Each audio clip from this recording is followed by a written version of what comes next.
Halo sobatku, dimanapun kalian berada, gimana kabarnya? Semoga kalian dan keluarga dalam keadaan baik-baik saja ya. Dan buat kita semua yang sedang menjalankan ibadah puasa, semoga kita dilancarkan sampai tibanya waktu berbuka ya. Kali ini kita akan membahas Danghua Throne of Shell episode 50 yang tayang hari Kamis ini. Perlu diingat, ini hanya sekedar bocoran spoiler yang episodenya rilis tanggal 13 April 2023. Jadi, jika narasi dan video berbeda, mohon dimaklumi ya. Untuk kalian yang penasaran tentang cerita Throne of Shell episode 50 ini yang tayang 1 minggu sekali, oke, langsung aja kita ke ceritanya, gas. Pada ending episode 49 sebelumnya, kita diperlihatkan Hao Chen yang mencoba menyelamatkan Chai-Er dari kekosongan hati yang menimpanya saat ia segera dihadapkan dengan tantangan melawan boneka kegelapan Chai-Er yang memiliki kekuatan unik, menghilangkan keenam panca indera seseorang yang menyerangnya. Akan tetapi dengan tekad ingin menyelamatkan Chai-Er dan membawanya ke sisinya, Hao Chen pada akhirnya menyingkirkan boneka Luknut itu. 我也不怕什么诅咒不到说不出，没有任何事。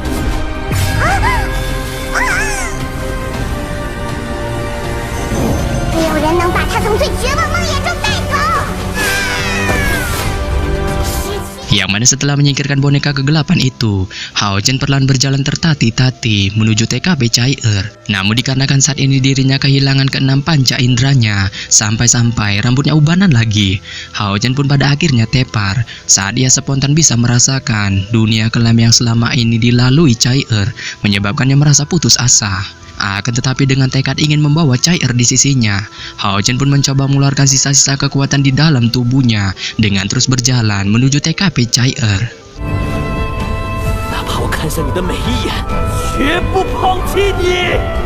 这一次。 Namun lain halnya dengan Chai-Er, ia yang saat ini tertidur lelap, merasakan perasaan tersakiti yang amat dalam dengan merasakan kebucinan yang selama ini diberikan Hao Chen kepadanya, mulai dari menjaganya, menuntunnya, bahkan bersedia menjadi mataharinya. Tak hayal hanyalah kebohongan semata, menyebabkannya merasa dikhianati. Yang hal ini pun lantas membuat kebencian terhadap Hao Chen segera naik di hatinya saat ia mencoba menghabisi pemuda tampan itu dengan belatinya.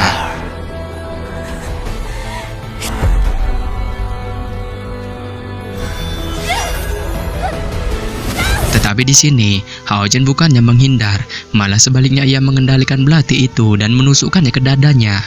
Saat hal ini ditujukannya kepada Chai-Er agar ia mengerti bahwa kebersamaan dan ketulusannya selama ini bukanlah omong kosong belaka. Dan setelah adegan tusukan manja itu, Hao Chen pun meminta maaf kepada Chai-Er karena terlambat memberikan penjelasan kepadanya tentang dua pilihan pesaing yang dimilikinya, serta dengan memberikan pelukan hangat berdasarkan janji yang dimintanya kepada Chai-Er waktu itu. Pelukan hangat yang sedikit bucin itu pun pada akhirnya menyadarkan Chai-Er dan membuat kekuatan reinkarnasi amukannya segera menghilang. Nah, ini dia bocoran spoilernya. Setelah pelukan hangat yang sedikit bucin diberikan Hao Chen kepada Chai-Er, menyebabkan wanita tunanetra itu pun pada akhirnya tersadar dari amukannya. Han Qian yang merasa pembagian regu tim pemburu iblis tidak bisa dilanjutkan lagi akibat insiden amukan Chai-Er, memilih untuk menghentikan upacara pembagian regu tim ini serta menglanjutkannya esok hari. Dan keesokan harinya, di pagi hari yang cerah, pembagian regu tim pemburu iblis pun akan dimulai, lebih tepatnya di arena kesatria, yang mana pada saat ini, arena kesatria sekali lagi dipenuhi kegembiraan yang membara saat banyaknya pesaing datang pada waktu pagi menjelang dengan antusias dan rasa penasaran untuk menemukan regu tim pemburu iblis mereka masing-masing. Serta tidak lama ketika para pesaing ini berbondong-bondong datang, Hao Chen, Chai-Er, dan Li Xin juga tiba secara bersamaan dengan langsung memasuki arena kesatria. Dan ketika kelompok Hao Chen baru saja memasuki arena kesatria, Lin Xin yang ada di belakang tiba-tiba spontan memanggil nama Hao Chen, menyebabkan Hao Chen yang mendengarnya pun segera tersenyum dan mengulurkan tangannya kepada pemuda bertulang lunak itu, sembari mengatakan bahwa mereka berdua kali ini sudah menjadi rekan tim. Yang hal ini lantas membuat Li Xin yang melihatnya pun segera mengulurkan tangannya juga, sembari bergurau kepada Hao Chen bahwa mereka berdua kali ini bukan lagi sebatas rekan tim, melainkan juga bisa dianggap saudara. Yang pada dasarnya, setelah Hao Chen saling berjabat tangan satu sama lain, dan masing-masing dari mereka bergegas duduk di area penonton. Keenam paladin dari keenam kuil agung juga perlahan memunculkan batang hidung mereka di panggung tinggi, dengan Hankian segera menghadap ke arah para pesaing, sembari mengumumkan tentang upacara pemilihan regu tim pemburu iblis yang saat ini akan berlangsung. Tetapi sebelum pemilihan regu tim pemburu iblis ini dimulai, Hankian segera mengumumkan kepada para pesaing tentang perubahan peraturan pemilihan rekan tim pemburu iblis untuk peringkat 3 besar, disebabkan oleh permintaan Hao Chen waktu itu, yang telah disetujui oleh para kepala dan paladin masing-masing kuil, bahwa hari ini dan seterusnya, peringkat 3 besar dapat diperbolehkan menukar hadiah juaranya, dengan diperbolehkan dapat memilih sesuka jidatnya 2 orang pesaing dari kuil lain untuk dijadikan rekan tim pemburu iblis. Tetapi di sini, Hankian juga mengingatkan bahwa di antara kedua orang yang dipilih, salah satunya harus berada di luar peringkat 16 besar. Setelah pengumuman dari Hankian ini, banyak para pesaing di arena penonton segera berseru, serta semuanya tampak tidak keberatan atas pengumuman ini. Sehingga pada saat yang sama, melihat para pesaing tidak ada yang keberatan sedikit pun dengan pengumumannya, Hankian pun segera memulai upacara pemilihan regu tim pemburu iblis dengan memerintahkan pesaing peringkat 3 besar, yaitu Hao Chen, Yang Wenzhou serta Muning untuk naik ke atas panggung. Yang hal ini pula lantas membuat ketiganya segera melangkah maju ke atas panggung dengan segera berdiri di depan Hankian dan paladin lainnya, serta secara bersamaan melihat batang hidung ketiganya yang muncul di hadapannya. Hankian segera menatap ketiga orang ini sebelum pada akhirnya berhenti di tubuh Hao Chen dengan menanyakan sekali lagi kepada pemuda tampan ini tentang pilihan yang masih sama dengan waktu itu, terlepas dari dirinya menukarnya dengan kompor spiritualnya. Saat Hao Chen yang mendengarnya pun tanpa ragu segera mengangguk sembari mengatakan bahwa pilihannya tetap sama seperti sebelumnya, yaitu memilih Chai serta Lin Xin. Hal ini pun lantas membuat Hankian yang melihatnya pun segera mengangguk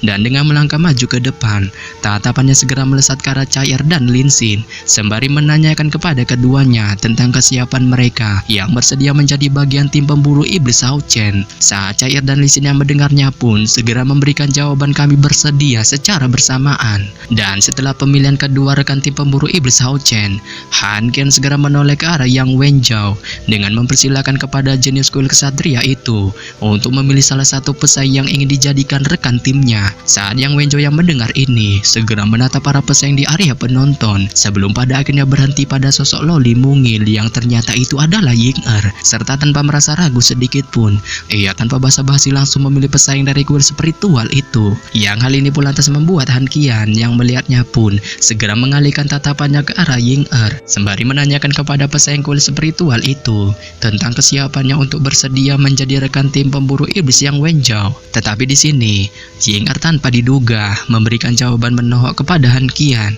dengan mengatakan bahwa dirinya tidak bersedia menjadi rekan tim pemburu iblis Yang Wenzhou, menyebabkan seluruh arena kesatria memunculkan suara gemuruh. Sehingga pada saat yang sama, melihat Ying-er menolak satu tim bersama Yang Wenzhou dengan wajah suramnya, Hankian menanyakan sekali lagi kepada loli imut itu apakah dirinya yakin dengan keputusannya. Saat Ying-er yang mendengar ini tanpa ragu sedikit pun segera mengangguk serta kekeh dan yakin dengan keputusannya, yang hal ini didasari atas dirinya yang tidak mau satu tim dengan Yang Wenzhou di pasukan pemburu iblis.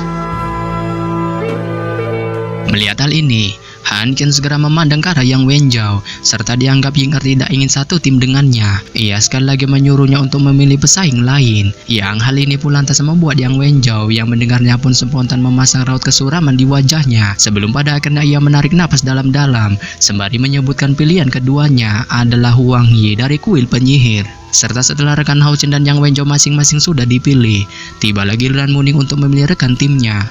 Saat Hankian menanyakan kepada pejuang kuil assassin itu tentang pesaing yang ingin dipilihnya menjadi rekan tim pemburu iblisnya, yang hal ini lantas membuat Muning menyebutkan salah satu rekan tim pemburu iblisnya, yaitu Duan Yi dari kuil kesatria. Tetapi di sini, Muning secara mengejutkan memilih untuk menyerahkan tanggung jawab sebagai posisi pemimpin kepada Duan Yi ketimbang dirinya. Sehingga pada saat yang sama, setelah menyelesaikan upacara pemilihan rekan tim pemburu iblis untuk peringkat 3 besar, pembentukan regu tim pemburu iblis pun akan segera dimulai. Saat roda putra nama-nama pesaing segera dimunculkan di arena kesatria. Dan tidak lama, Han Qian segera mengumumkan bahwa pembentukan rekan tim pemburu iblis pertama akan dimulai dengan menyuruh Hao Chen selaku peringkat pertama untuk berdiri di roda putaran guna memutar roda putaran untuk memilih pesaing yang akan dipilihnya menjadi rekan tim. Serta pada saat yang sama, ketika Hao Chen berdiri di depan roda putaran, seorang anggota aliansi kuil menyerahkan mutiara merah terang yang bersinar kepada Hao Chen. Dan di bawah isyarat anggota aliansi kuil ini, Hao Chen mengambil mutiara merah di tangannya dan meletakkannya di roda putaran. Serta ketika ia melepaskan mutiara itu dari tangannya ke roda putaran, tiba-tiba mutiara merah itu jatuh ke roda putaran, menyebabkan roda putaran spontan berputar sangat cepat. Namun setelah beberapa menit, roda putaran ini berputar sangat cepat.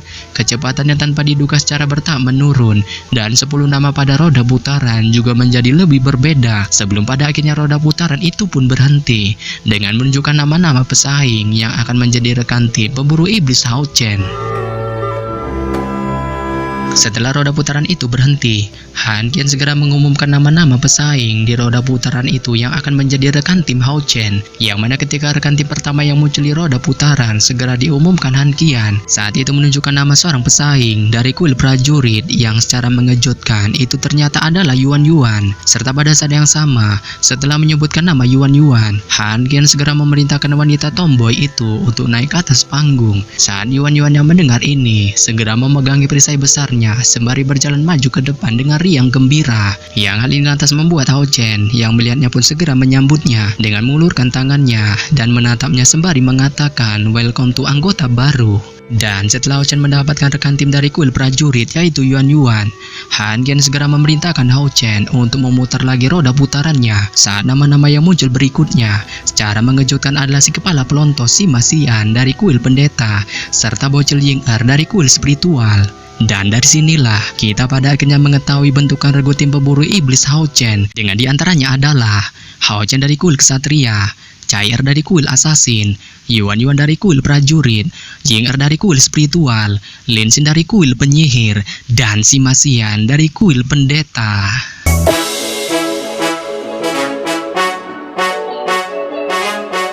Yap.